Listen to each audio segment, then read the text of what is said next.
maior prisão subjetiva talvez seja a do ideal. E esses ideais são impostos, eles são jogados aí para nós. E a gente acolhe porque a gente é efeito de cultura. Então, lutar contra isso é sempre um exercício muito, muito grande, sobretudo para as mulheres.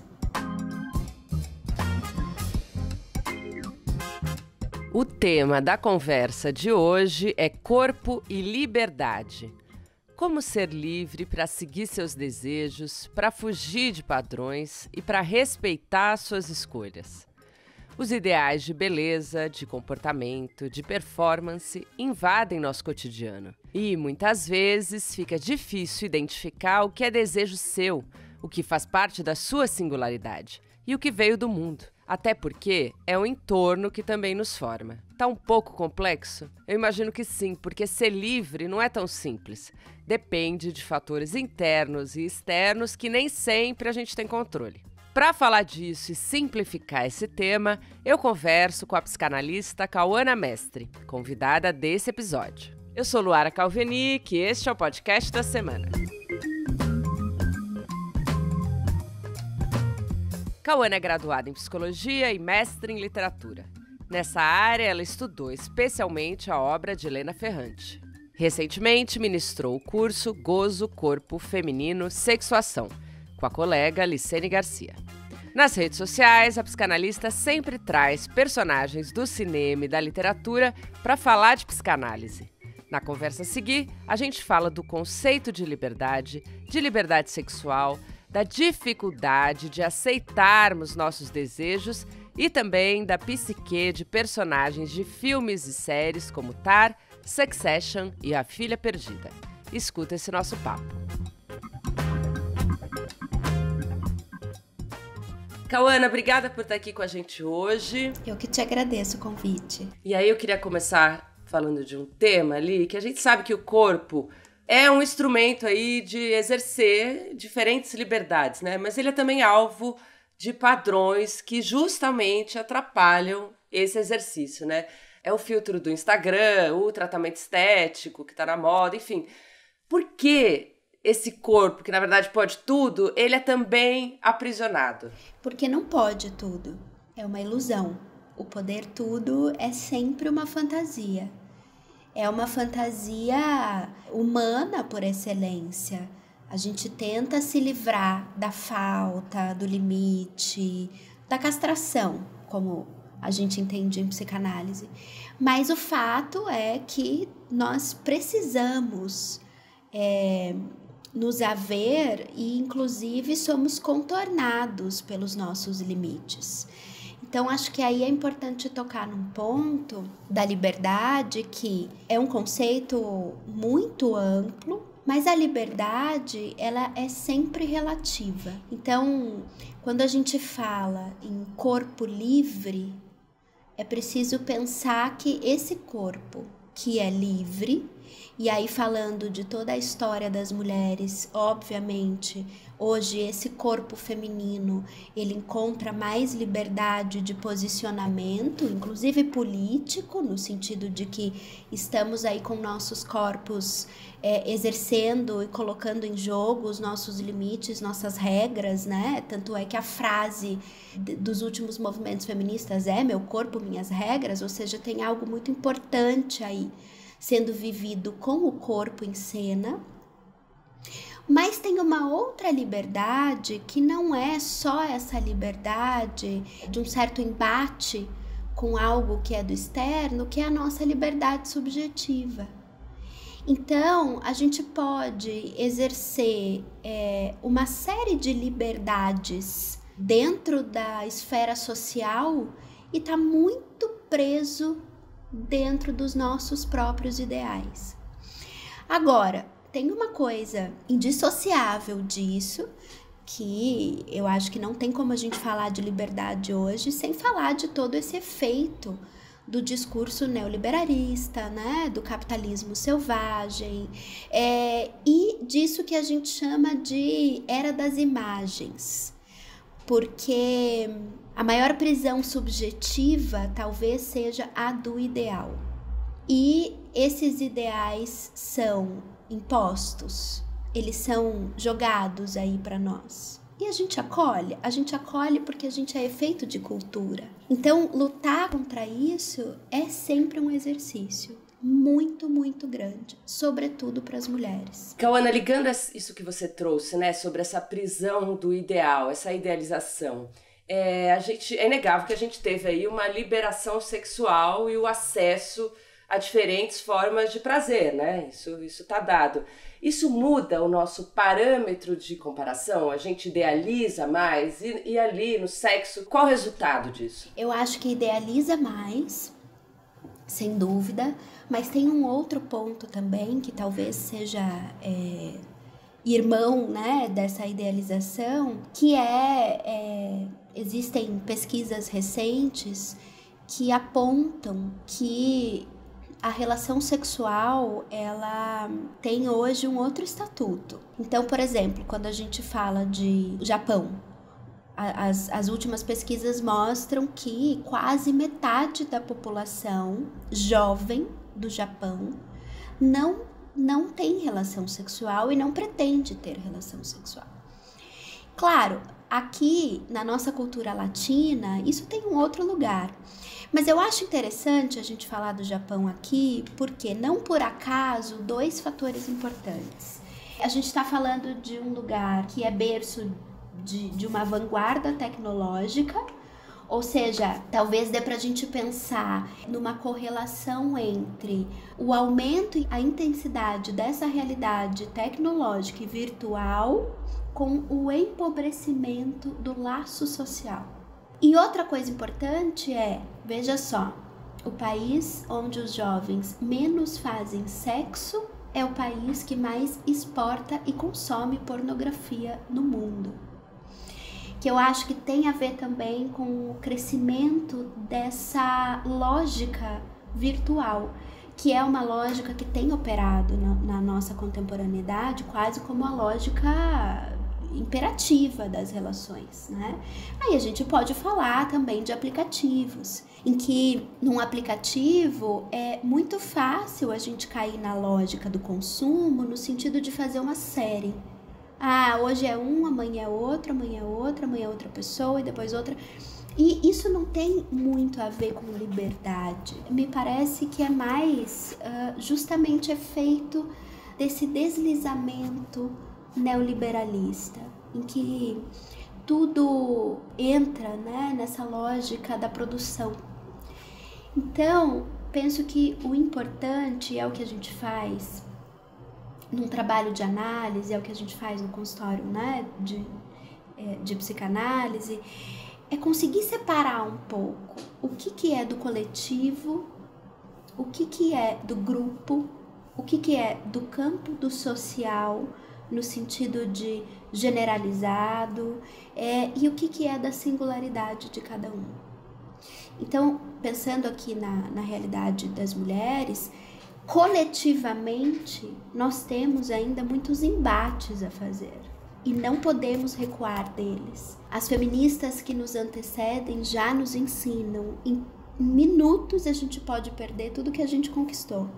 Então não dá para recuar. É preciso, a Helena Ferrante usa uma palavra que eu gosto muito, que é vigilância. A gente precisa vigiar os nossos direitos. Por outro lado, não é no campo do coletivo que a gente vai encontrar o nosso modo singular de posicionar nosso corpo, de buscar o amor, de se relacionar sexualmente, de fazer parceria amorosa.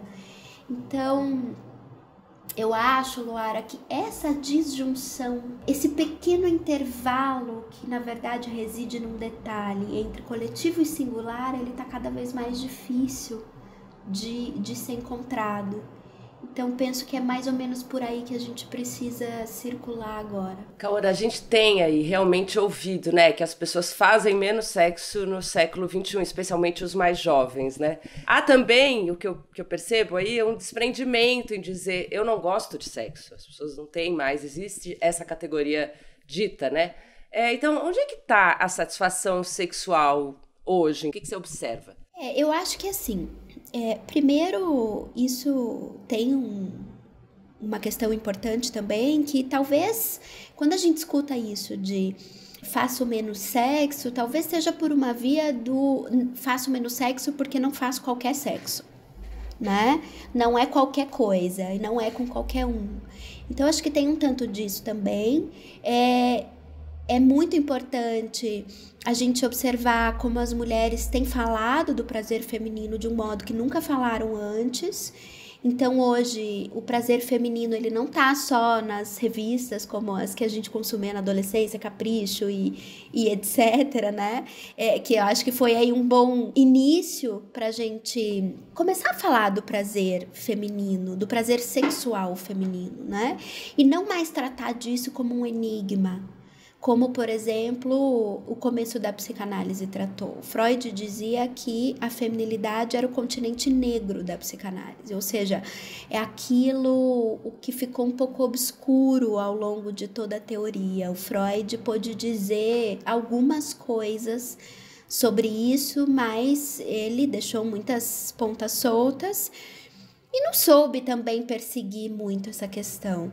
Apesar de ter dado, né, muita voz para as mulheres, enfim, né, da sociedade vienense, do finalzinho ali do século XIX, comecinho do século XX. Mas eu acho que agora a gente toma a sexualidade feminina de um outro lugar. Quer dizer, para falar de orgasmo, para falar de prazer sexual das mulheres, a gente não trata mais isso com esse campo de enigma, de pergunta, uma coisa quase que mística.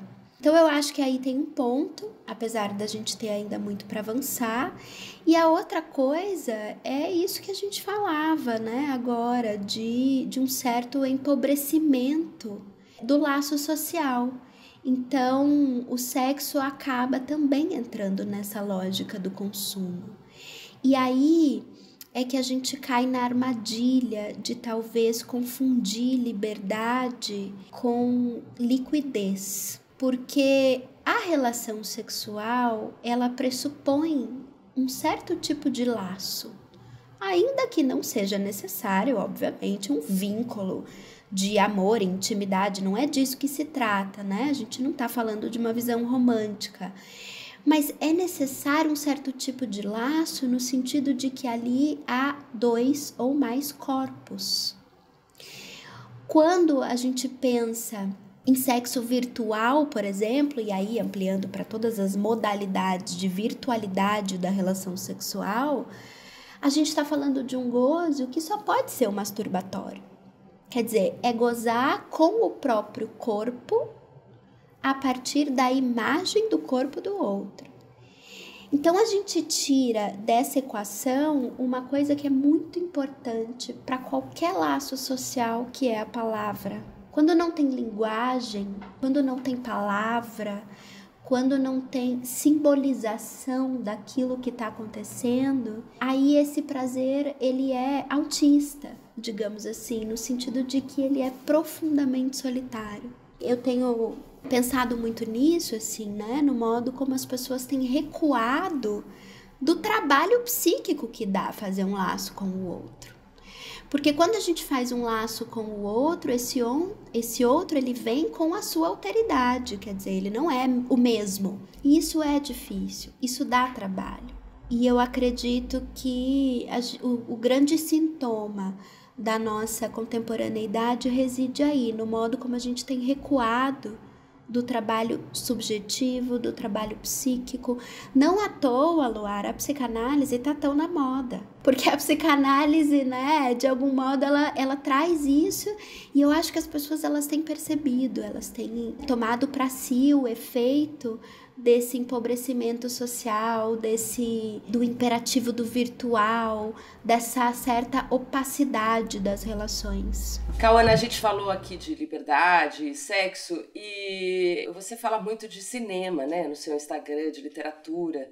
E isso é muito legal, usar esses exemplos aí dessas personagens, dessas questões contemporâneas. E aí, tem um filme que eu sei que te marcou, como eu vi ali no seu Instagram, que é A Filha Perdida, que é inspirado aí num livro da Ferrante. E aí eu queria te perguntar, no filme há um tema ali da dicotomia entre liberdade e maternidade. E aí eu te pergunto, aí nesses tempos de mais liberdade, né? Como lidar com questões como essa? Afinal, a gente sabe que a liberdade dentro da maternidade, ela depende de muitos fatores aí. Então aqui entrando num outro tema relacionado à liberdade. Depende de muitos fatores. E aí a gente vai entrando numa esfera que fica muito tomada pela cultura.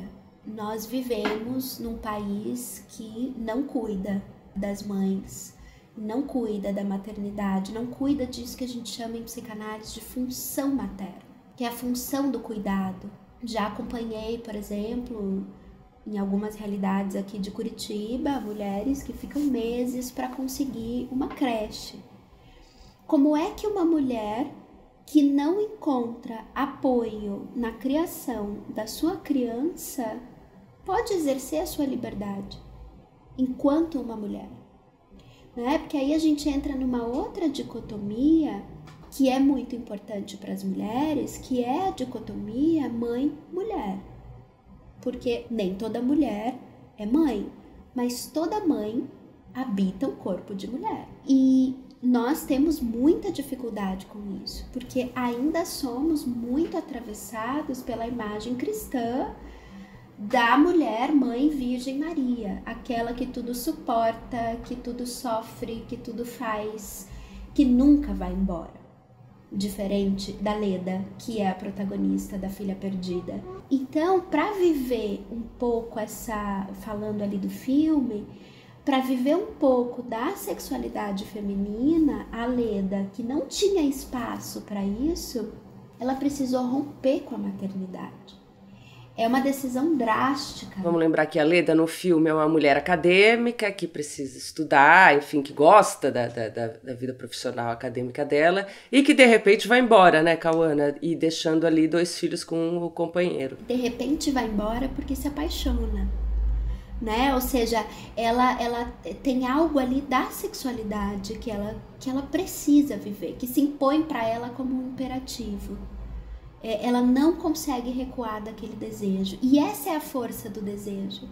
O desejo, ele tem esse imperativo, essa voracidade. Ela vai muito na contramão do dever para viver o desejo que circula por uma relação amorosa ali, por um modo de exercer a sexualidade feminina. Mas ela precisa fazer isso de forma drástica, porque se ela não rompe com a função materna, ela não consegue. Então, eu acho que a pergunta que a Ferrante nos faz, que me parece que está em jogo, ela tem algumas perguntas que estão em jogo o tempo todo. A primeira delas é, você mulher leitora que está lendo, você está com raiva da minha protagonista ou não? Porque o interessante é a gente observar como nós mulheres somos impactadas por essa decisão dela. Como assim você vai abandonar os seus filhos? E a outra pergunta que desliza dessa é, não é isso que os homens fazem há séculos? E alguma vez nós tratamos disso com tanto assombro? Então eu penso que a Helena Ferrante ela vai trabalhando essa ambivalência mãe-mulher de um modo muito complexo, né? De um modo que sai dessa esfera simplista, dessa esfera romantizada que a gente ainda impõe sobre as mulheres. Então, respondendo mais ou menos a tua pergunta, eu acho que a gente precisa cada vez mais falar assim, disso enquanto Estado. É muito importante no consultório de psicanálise, a gente trata disso, ouvindo a singularidade de cada mulher mãe, o que dentro daquela vida, daquela experiência de feminino e maternidade pode ser ajustado, pode ser domesticado, pode ser ampliado, mas a discussão anterior, a discussão coletiva é, enquanto Estado, o que a gente precisa fazer com urgência para cuidar da função materna, para cuidar da mulher que cuida, né? Como é que a gente pode colocar em cena na política pública esse ensinamento africano que é preciso uma aldeia para criar uma criança. Cauana, já que a gente está aqui falando de cinema, entramos nesse papo, você falar de Ferrante, aí me lembrou daquele filme com a Cate Blanchett, o Tar, né? Aquela mulher ali que é maestrina de uma orquestra, ela é sinônimo de liberdade, né? Ela tem liberdade financeira, ela tem liberdade intelectual, profissional, mas essa liberdade dela, né, que é poder, ela tem poder, ela dá uma volta prejudicial a ela, em algum nível, à sociedade, mas também incomoda, é uma liberdade que parece incomodar os colegas de trabalho, a sociedade como um todo.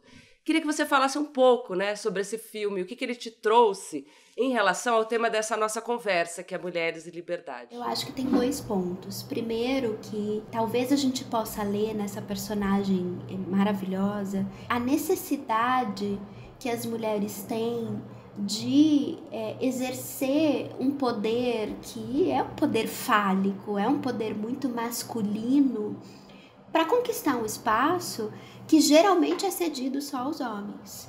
Então, a gente vai observando ali, por exemplo, e que eu observo muito aqui no consultório, escutando mulheres, o modo como ela se veste com cores sóbrias, né? Camisa, calça, tem uma tentativa, né, de impor uma imagem ali que não possa de forma nenhuma ser associada à imagem romântica da mulher. Então eu acho que ela faz esse embate, né, para conquistar o seu espaço, e a gente está falando de um lugar que é quase que completamente dominado, né, pelos homens, porque ela é regente de uma orquestra. E aí o outro ponto é que você já na sua fala apontou que eu não sei se ela é a imagem da liberdade, eu acho que ela é a imagem do poder. E poder e liberdade são coisas muito diferentes.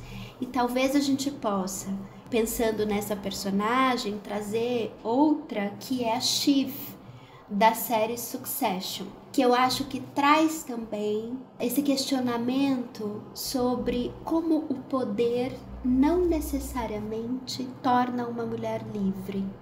E não só uma mulher, né? Mas qualquer sujeito. Então, voltando pro filme, Tar, tem uma cena que eu considero assim, quase que sintetizadora da personagem, que é, depois de perder as estribeiras lá no concerto e agredir o maestro e tudo mais, ela é completamente rechaçada da sociedade ali. E aí ela vai, se eu não me engano, pra Tailândia. E aí, quando ela diz que ela tá com dor no corpo e que ela precisa de uma massagem, indicam para ela uma casa de massagem que se revela uma casa de massagem, um prostíbulo, né? E quando ela vê, porque a recepcionista mostra para ela as mulheres que estão disponíveis para fazer massagem, são mulheres objeto, são tratadas como objeto, e ela mostra essa vitrine, então, de meninas, e ela se assusta. A personagem se assusta, ela fica assombrada e ela sai correndo e vomita no meio da rua. Ela fica assombrada ali, claro, com a realidade, né, com aquilo que ela tá vendo, mas sobretudo com a própria fantasia, porque a fantasia dela é objetificar a mulher. Ela é que coloca o feminino num lugar de passividade.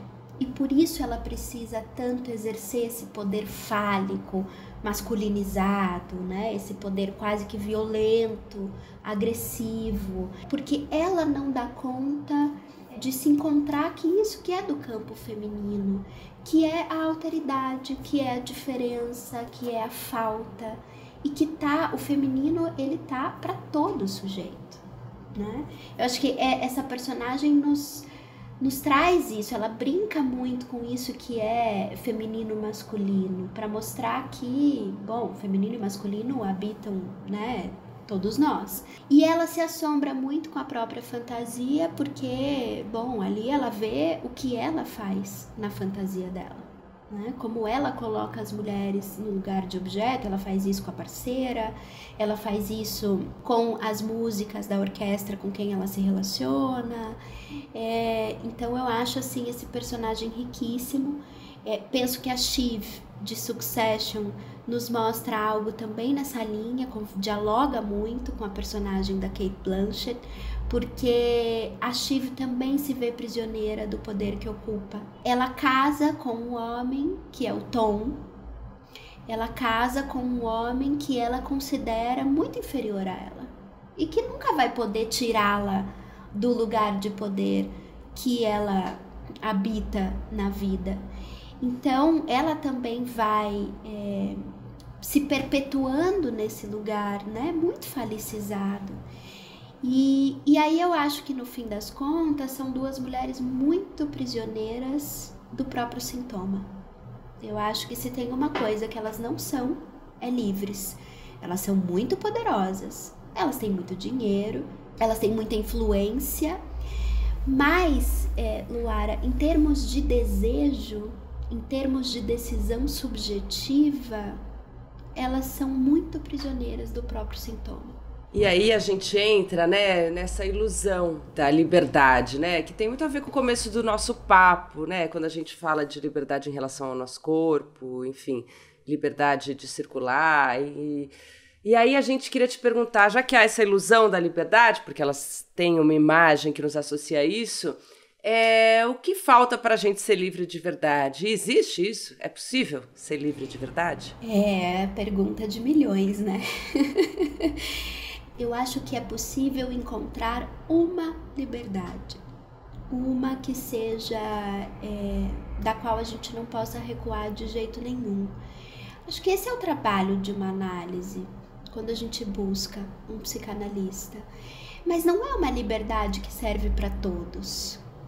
É uma liberdade muito específica, é uma liberdade muito singular. A psicanálise, ela tem uma ética específica, que é a ética do desejo, né?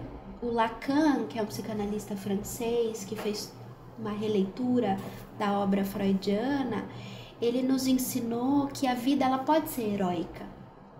Mas o herói não tem muito a ver com essa jornada da literatura tradicional, de um herói que conquista suas terras e que tem as suas lutas e que vence a guerra. Não é disso que se trata. Mas a vida pode ser heróica no sentido de que a gente pode ser muito mais senhor do nosso próprio destino do que objeto dele. A gente pode decidir mais ativamente as coisas da vida que vão causar as nossas ações, né? E em direção ao nosso desejo. Só que para isso a gente precisa de limite, porque a gente precisa limitar o nosso sintoma. Não tem como perseguir um desejo sem domesticar um pouco aquilo que nos separa dele, sem domesticar um pouco o nosso sintoma inconsciente. Então veja, é muito paradoxal, porque para ser livre você precisa ter contorno, você precisa ter limite, você precisa encontrar um ponto de basta. Senão, a gente vira objeto, né, das nossas inconsequências. Você consegue me dar um exemplo de quando um sintoma, e que sintoma é esse, nos impossibilita de chegar a um desejo? Você trouxe um exemplo muito interessante, que é o da Lydia Tarr, a personagem da Cate Blanchett no filme Tar. Porque veja, o que é que causa aquela mulher? Qual é o motor da vida dela? A música, a orquestra, a regência. Isso é nítido. É impressionante quando ela tá regendo, ela faz a tela tremer. Eu vi esse filme no cinema e foi uma experiência, uma atuação assim primorosa. Ela fez aulas de regência e tudo, ela está impecável. E o que acontece com esse desejo? Ele é completamente escamoteado por essa fantasia que ela tem de deixar, né, o feminino e tudo que a coloca em tensão no lugar da passividade, num lugar objetificado. Quando ela perde o controle, e ela agride, né, o músico, é disso que se trata. Ela não consegue controlar o próprio lugar de poder, ela não sabe perder. Então, é disso que eu falo, né? Para ser livre diante do nosso desejo, a gente precisa suportar perder uma série de coisas na vida. Isso não é nada além de limite. Por que a gente ensina as crianças a ter limite? Porque a gente, com isso, dá contorno. A gente ensina que a falta, ela é condição para viver. A falta é irmã do desejo. Onde não tem falta, é impossível desejar. Então, a Lídia Attar, ela fica nessa dialética senhor-escravo, e eu gosto muito de uma frase da Virginia Woolf, que ela diz assim, que a única degradação que se compara à degradação de ser escravo é a degradação de ser senhor. Ou seja, senhor e escravo são duas faces da mesma moeda. Quando você ocupa demais, de forma muito consistente, um lugar de poder e se torna senhor de alguma coisa, você também é escravo de alguma outra coisa e talvez não saiba, inclusive do próprio poder.